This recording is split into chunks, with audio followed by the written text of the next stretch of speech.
Mama ki kurpati nangi mama na ado lupa yang kai Manipur thugai na ba thoksil to kada bani Manipur thugai ba hai basi India thugai bani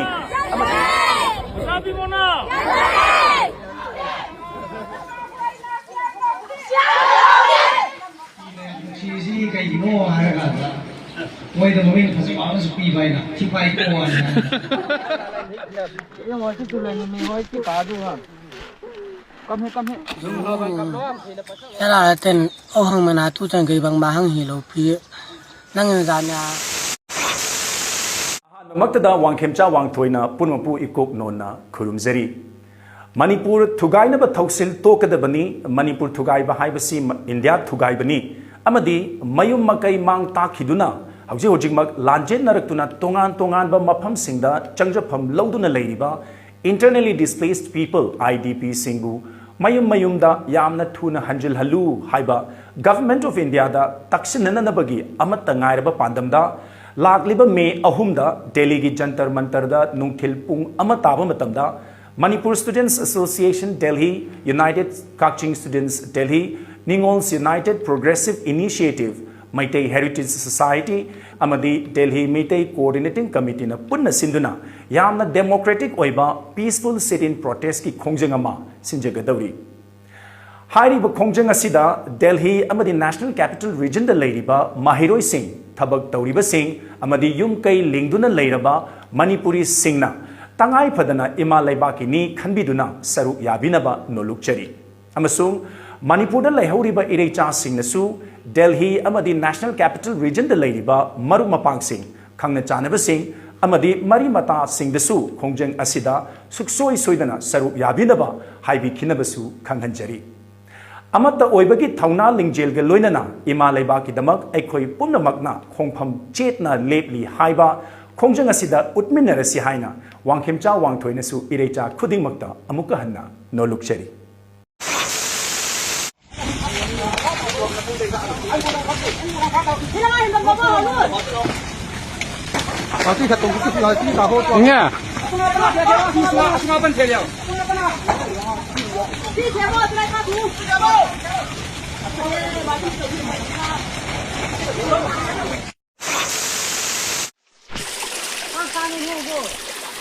Ê, cái xe lao hả?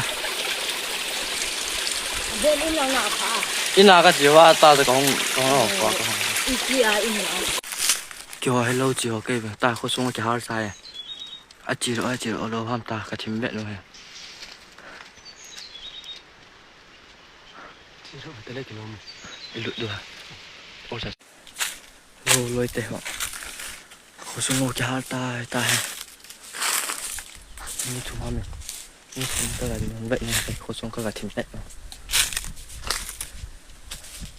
thằng vậy cái chi bề lẹ độ xe cho ta thôi là vậy được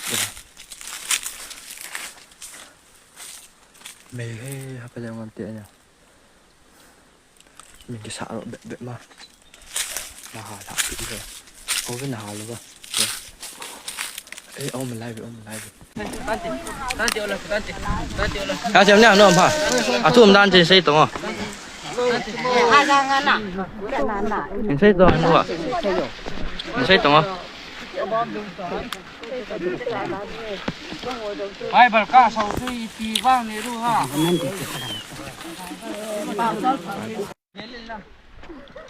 Nami hori ang jata nang pasal lain hit lab. Yang wasi tu lain nami hori ki kadu ha. Kam he. Nim ho ban kap lo am thì là pasal hoi prai kap da. Kam ho dunia lo ri chu. Kam ho. Kusung cái trái đi. Thì pa mai thả về chứ mẹ. Cá lo ri chu. Thằng tôm nhỏ ri chu mẹ. Tôm được chu mẹ chứ sang ăn luôn. Pala house at in chihihin room lahi school kitchen lahi ya khosung ki chai te gampal kho ki chai ta kho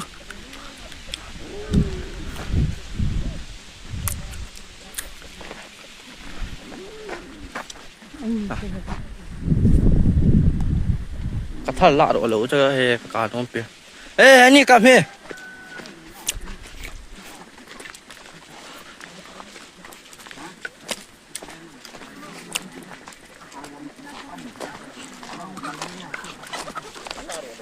Cho bố qua luôn nhau này nhỉ.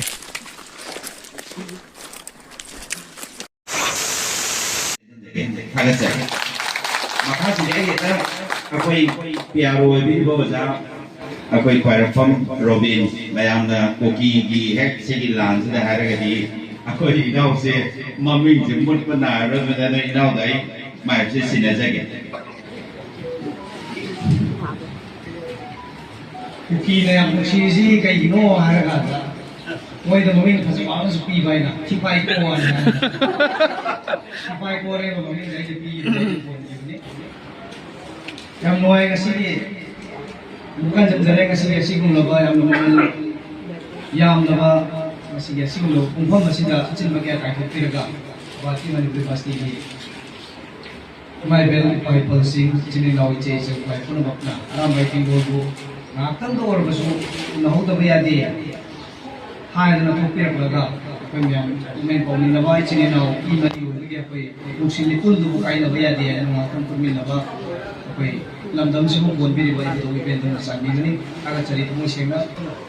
Kuki là cái gì lúc sinh ra ba thì mà lại bạn đi làm đâm là chỉ cái gì này là sao cái họ gì yang pick right là gì cái này ship sagar cái này gì kapo tampak cái này gì Assam cái jaga cái aduh lama jina chong le ba Kangleipak lamdam ba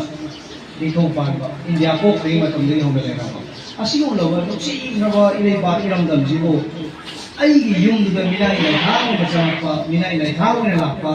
ai ko ne thawak season na ba letrin sengan ba khumban kawan ba nala sengan ba adu ko ba Kuki mina ile thang si da moi gi lam ni ne claim to serok ma tam ko ne tumi ne le thong ka ga di madu apai si mitam ba mi aku je miti bong ni har da hanan ko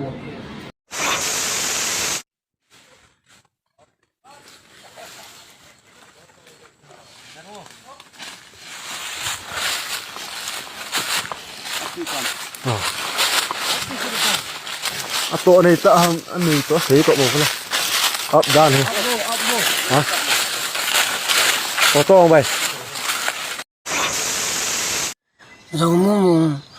cái là tên ô hằng mà na tu chân cái bằng ba hằng hiểu phi năng ra nhà cái là tên misi khát mà na ra yên bằng na đi cái sa phi bằng na đi nam mà tôi câu yang tuân hằng hằng khai bên nakal kap hadu ma hi beng nakal kap hadu ma hi beng rất là lâm cái te hậu pin lăng câu hằng là rồi về dầu mùng CNN rất là tên ô hằng cả về lâu pi CNN tôi cái phò hàng hằng cả về hiện tận yang CDF dầu CDF te thà dầu CDF te cả về lâu pi có rất là te lâm cái te phun xe đến lăng có hằng cái về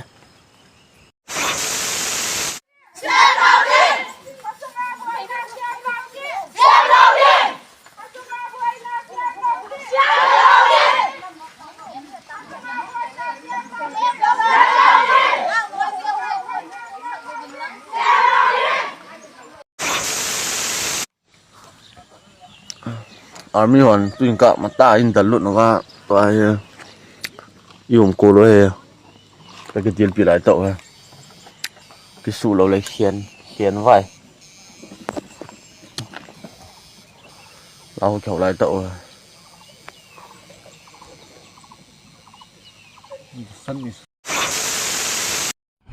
Hello ma'am, koi nang asi hujik leijari ba phom asi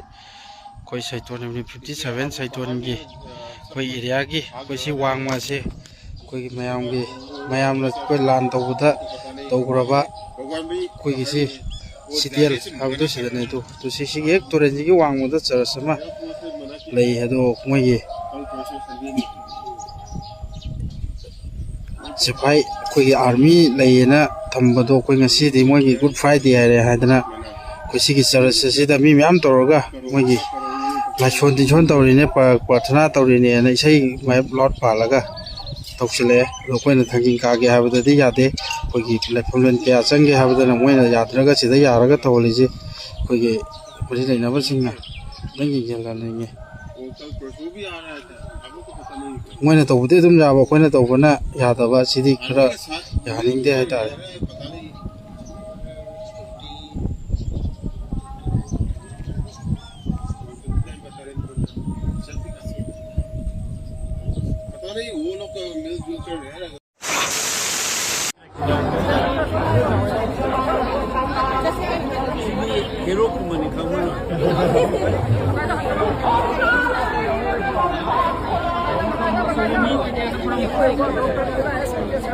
कई school से आते हैं ना eureka समझो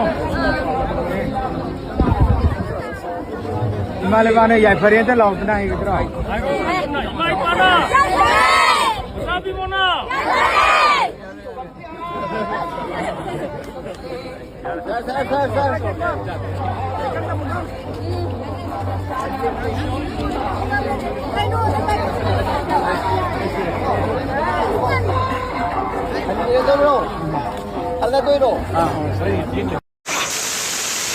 Jadon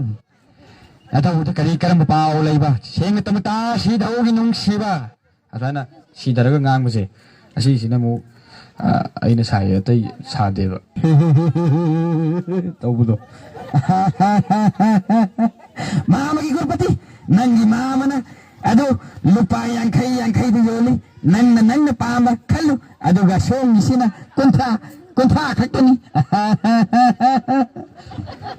asal tahu sih namu aku pilih lagi dia lalu khudang tu khud patung tu pula kan sum lihat tu leh lalita tahu dia kata dia kata dia heba jumlah pada terus lalu so heba apa betul jangan ye kata tung tu khud pula kan sum ye kata dia roy heba karya pasal itu heba hatu di khandre he ai nang jum thang na ba kare le kai na mana bi na sung na mana bi ram di ai na ita ai na sel le le pi ba ya ba adu dia te khoi su yon ba lai ba ni na khangdre hai ba pa sha yaw le ga po le ba lai ni sia thi da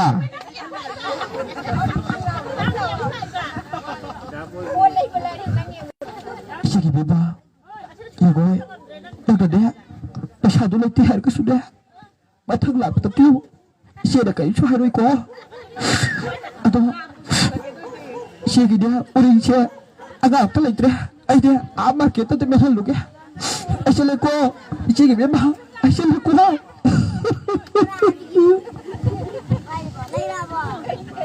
adu ba sara to ni sine sana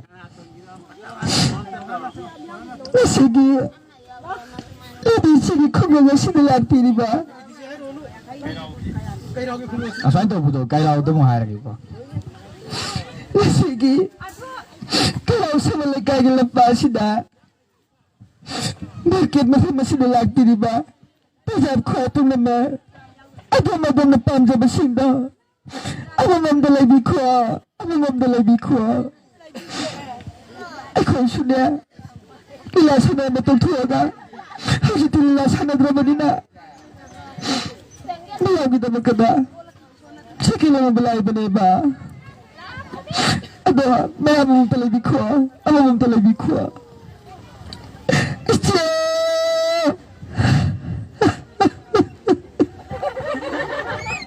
kali kita cia, istri nangga, pasal si dalaga, tunggu kupulang yang naga, kan di kalam tu na, cakap betul kali kita haba, cia, hayo baca, apa lagi kuat dia. Cia, lagi kuat ba? Semuanya adun, mamai timing dulu matungin na. Suk sokot taba ISTB gi mo yaw phom ji da si de yang ro ko ISTB yang ro yo isa sinai mo sokot taba kan yang ro ISTB no connection ISTB no connection ISTB thugai ni ISTB thugai ISTB yang ro ISTB yang ro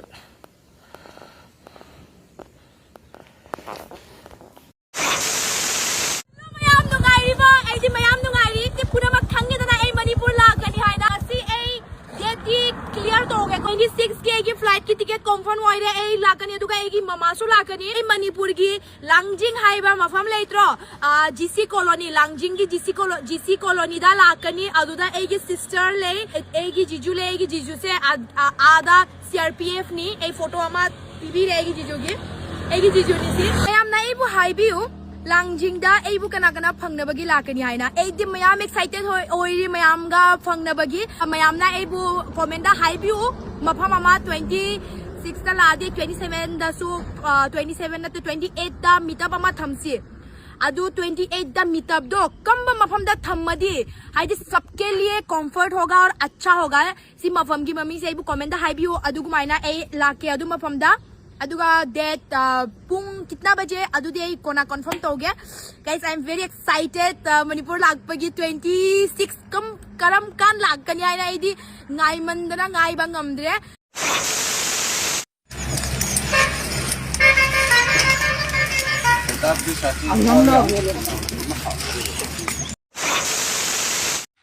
Kuki minam spay timzil avelina spay timzil ho ma ho hile kachingam lum Kuki minam spay timzil avelina spay timzil ho hiwe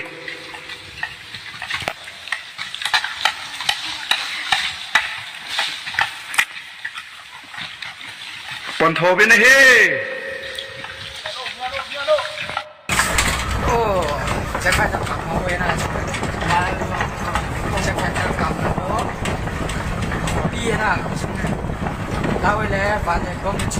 Sidi mawong amani amupu udriba mawong ni makoina tawribase upai leitra male makhan makhan ja jat mawong ni makoina hojik tawraklibase ti nakoibu popi thaba kaidawre haibage makoi sing asibu popi thaba kaidawre harino popi thaba ki mahutta uhoina thadro bayala makoi se kangkhun tawraga makoi pulo hongna ga tawribase natraga makoi ki kule da chanaba masa masa gi tawna ro kaina tawna riba yara handaki lanjao se achoba lanjao ama oiduri kaina Manipur da la e sibam ngakta Myanmar da laire sibam ngakta naning chu namang te lana na koi je sangja pham lai trapani na kochen chenga hinga bani na sina pharani skum masine na pharani na sana kha gi oina kongkhun tawba kulen chapa nuai na ba oina tawra ba oire mamang da di maitai singna na koi gi asiban Haksang sing ado mai de lobby kidana adaina lawdu sarupudi akhoi gi chatnabi de oina phunjana bana nasana sana tawjaba manjale na khoi gi se phai adubudi nasana khangna gyan ta na tho pangthoi